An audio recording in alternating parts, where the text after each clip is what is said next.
Assalamualaikum Boboto, salam dunia. Saya doakan di hari ini teman-teman semua selalu dikasih kesehatan dan keselamatan dalam menjalani segala aktivitasnya.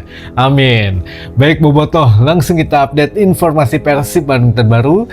Dan ada beberapa pertanyaan yang mungkin masih mengganjal di hati teman-teman Boboto semua mengenai beberapa kejadian akhir-akhir ini ya, terutama dari mulai Luis Milla yang katanya menang di peradilan CAS, dan juga ada beberapa hal yang memang update teman-teman untuk penamaan GBLA atau Stadion GBLA akan berubah menjadi apa. Nah, ini ada sedikit update-annya lah, atau ada sedikit informasi tambahan buat teman-teman Boboto semua. Baik, nanti juga kita update untuk skuad Persib Bandung menghadapi PSIS Semarang pastinya. Yang pertama, ini pertanyaan dulu dari teman-teman Boboto biar tidak lupa, seperti biasa kita tulis saja teman-teman. Yang pertama ini mengenai Luis Milla, apakah dengan diputuskannya dari pengadilan CAS itu bisa dibanding atau tidak? Jawabannya tentu tidak teman-teman. Jadi untuk kasus Luis Milla saat ini memang sudah tidak bisa dibanding, atau PT PBB harus segera membayarkan piutangnya gitu ya, atau dengan istilah lain kedah saenggalna dibayar, kurang lebih sekitar 300 juta ditambah 5% dendanya per tahun teman-teman. Jadi ini tidak ada batasan kapan untuk dibayarnya. Jadi kalau punya uang sekarang lebih baik dibayar, karena dendanya sudah berjalan dari bulan atau dari tahun 2023 per Agustus kalau nggak salah Agustus 2023 ke 2024 udah 1 tahun. Kalau sampai dengan Agustus tahun ini belum dibayar juga dendanya naik lagi menjadi 10% gitu ya. Jadi 5% per tahun teman-teman. Jadi ini juga harus segera dibayarkan minimal biar sama-sama enak lah, tidak ada lagi hal-hal yang mengganjal di luar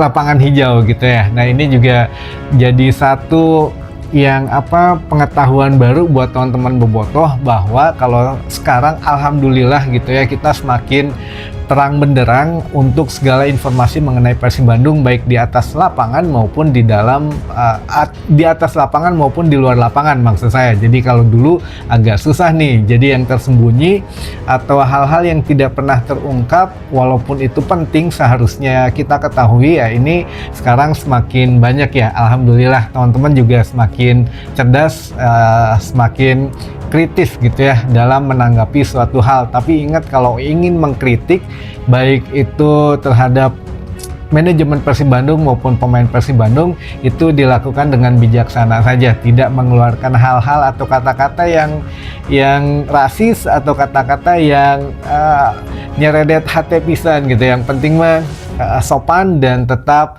someah gitu ya teman-teman. Baik, yang kedua ini pertanyaannya mengenai untuk stadion ya teman-teman. Jadi stadion Persib ini apakah namanya Allianz Stadium atau bukan? Nah, ini ada satu updatean teman-teman, yang mana kan kemarin untuk dari Pemkot Bandung juga sudah meninjau langsung Kang Farhan gitu wali kota Bandung terpilih ke GBLA beserta jajaran manajemen dan juga beberapa perwakilan dari calon investor. Teman-teman, ini baru kita katakan calon investor karena sejauh ini PT PBB atau manajemen Persib Bandung sedang mempertimbangkan yang mana nih sebetulnya yang akan memberikan dampak yang besar untuk kemajuan Persib Bandung. Dan juga kita tahulah untuk yang paling besar ingin menanamkan modalnya di PT PBB itu sepertinya yang akan diajak kerjasama walaupun kemarin ada perwakilan dari Allianz juga. Dan ini bocorannya adalah menurut hasil daripada komunikasi dari PT PBB dan Pemkot Bandung selaku kan GBLA sekarang walaupun sewa 30 tahun tapi kan tetap itu asetnya milik Pemkot Bandung teman-teman. Nah, ini untuk Pemkot Bandung sendiri ada beberapa hal yang memang tidak bisa dirubah ternyata, walaupun nantinya akan ada renovasi dari A sampai Z, tapi tidak akan merubah total teman-teman, karena ada beberapa catatan lah apa saja yang mesti dirubah. terutama nama teman-teman. Yang pertama, nama GBLA. Nah, ini nama GBLA ini itu adalah wajib tetap ada, teman-teman, wajib tetap ada untuk penamaan terbarunya. Jadi kemarin disampaikan bahwa jikapun ada investor ya ingin menanamkan modalnya, tentu pasti adalah namanya untuk dicantumkan. Misalkan ini mah kita ya berandai-andai saja, tidak bisa Allianz Stadium Arena gitu, tidak bisa mengganti semuanya, harus ada unsur nama GBLA-nya, atau ya apa ya istilahnya, masih ada kan Gelora Bandung Lautan Api misalkan. Nah, ini Gelora Bandung Allianz Arena. Nah, itu masih bisa teman-teman, jadi tidak menghilangkan seluruhnya nama GBLA. Nah, ini syarat yang paling penting katanya dari Pemkot kemarin, boleh diganti tapi tidak boleh merubah esensi nama yang terdahulu, yaitu nama GBLA sendiri harus tetap ada. Kalaupun mau diganti, tidak bisa diganti semuanya, hanya sebagian saja. Jadi ya bisa saja Allianz Stadium Gelora Bandung Lautan Api. Nah, itu bisa teman-teman. Jadi tidak hanya Allianz Stadium Arena atau Allianz Stadium atau Allianz Arena dan lain sebagainya, tidak bisa mengganti semuanya. Yang pasti harus ada tetap nama GBLA-nya, baik separuhnya atau seluruhnya gitu ya. Ya berandai-andai saja Gelora Bandung Lautan Api Allianz Stadium, atau di depannya bisa Allianz Stadium Gelora Bandung Lautan Api ya.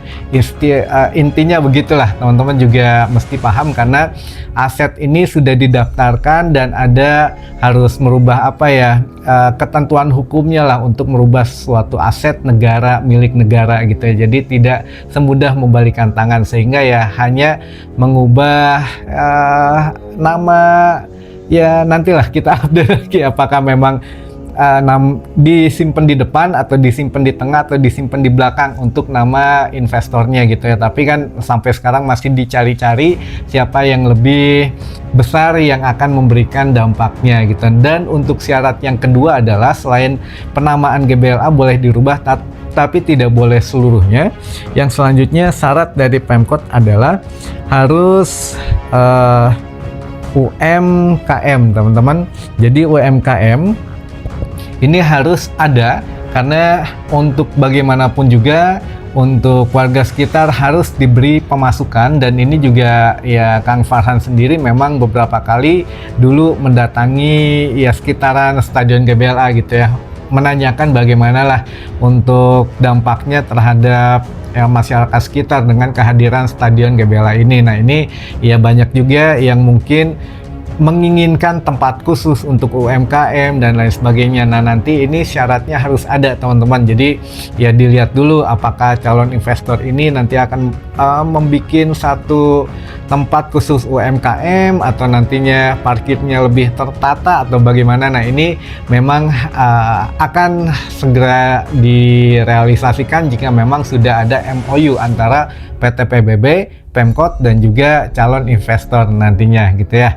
Nah, yang kelima teman-teman, yang kelima ini sebetulnya kalau masalah stadion tentu ya ada hal-hal yang kemarin kita bahas juga mengenai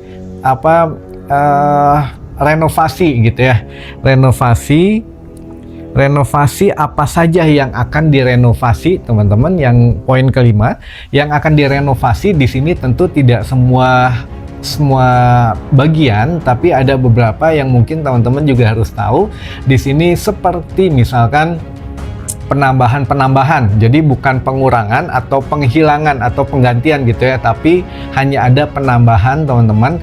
Dari mulai model GBLA yang sekarang itu tidak bisa dirubah total, ternyata hanya ada beberapa bagian, misalkan tidak punya bathtub air panas ya ditambahkan secara profesional. Lalu di ruang ganti pemain harus ada ini itu bisa ditambahkan tanpa merubah tatanan yang ada sekarang gitu ya. Nah, ini juga termasuk kemarin katanya akan bergaya apa Stadion GBLA ke depannya. Nah, ini menarik teman-teman.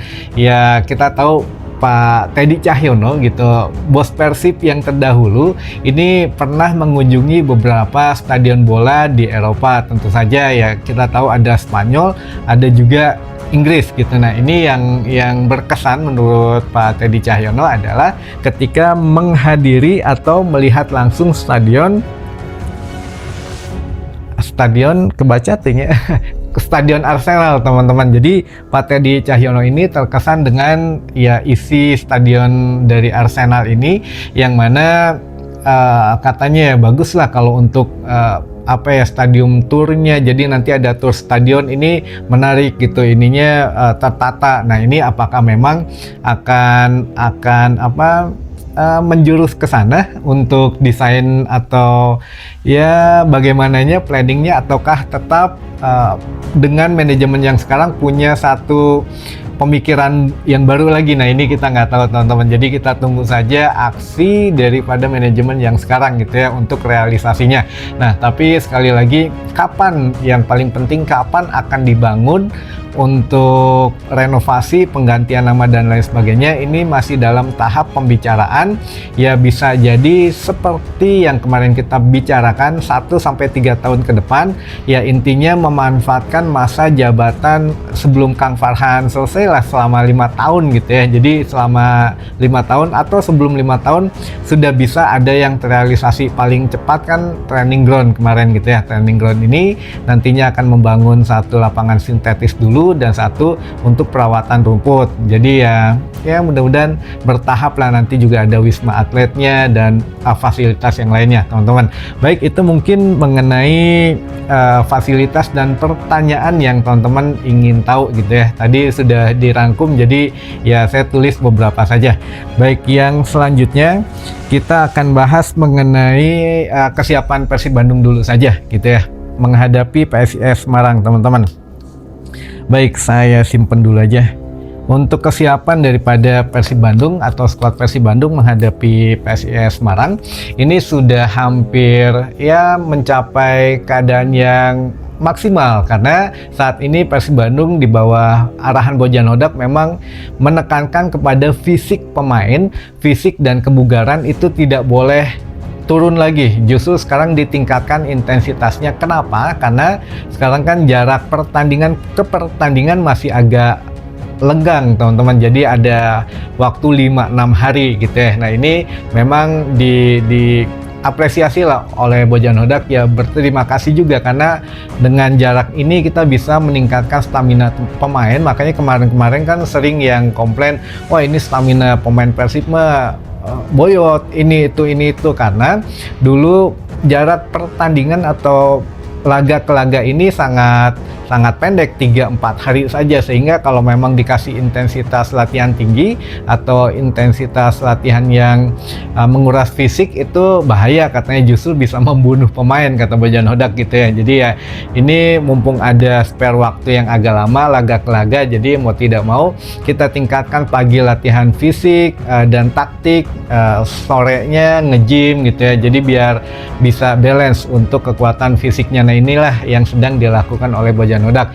Nah ini juga untuk menghadapi PSIS Semarang, ada pemain-pemain yang mungkin sudah oke lah semuanya, jadi tidak ada pemain yang cedera, dan termasuk DDS, dan kemarin siapa yang cedera lagi ya, Ciro Alves sempat ada infeksi katanya di kakinya, tapi kayaknya tidak parah, hanya maklok saja, teman-teman. Jadi hanya maklok saja yang masih diawasi oleh fisioterapisnya. Jadi oleh Geraldo ini mungkin dikasih tips-tips gitu ya, karena ya kita tahu lah Geraldo nggak tahu ilmunya dari mana, ya pemain nggak lama kecuali yang sebelum Geraldo datang ya, kayak bule juga katanya memang harus segera datang ke Bandung biar langsung dipantau langsung gitu ya, baik oleh dokter maupun oleh tim fisioterapis. Jadi ya mudah-mudahan lah ini tuahnya ada ya Geraldo gitu ya. Mudah-mudahan lah segera sembuh lagi pemain-pemain Persib yang cedera. Tapi insya Allah menghadapi PSIS Semarang, semua pemain sudah lengkap, teman-teman sudah bisa bermain lagi, dan ya mudah-mudahan juga semuanya tidak ada yang terkena kartu ya, atau ya setidaknya hukuman atau larangan bermain, karena setelah menghadapi PSIS kita ada sedikit partai klasik menghadapi Persija Jakarta, yang mana pasti ada intrik-intriknya melalui PSIS Semarang ini. Nanti kita bahas lebih lanjut besok insya Allah. Ingatkan saja, ada hal-hal yang menarik di balik laga Persib menghadapi PSIS, teman-teman. Baik, mungkin itu dulu saja informasi yang bisa saya sampaikan di hari ini. Mudah-mudahan menambah informasi dan wawasan teman-teman bobotoh semua. Sampai ketemu lagi di informasi selanjutnya. Wassalamualaikum bobotoh, salam dunia.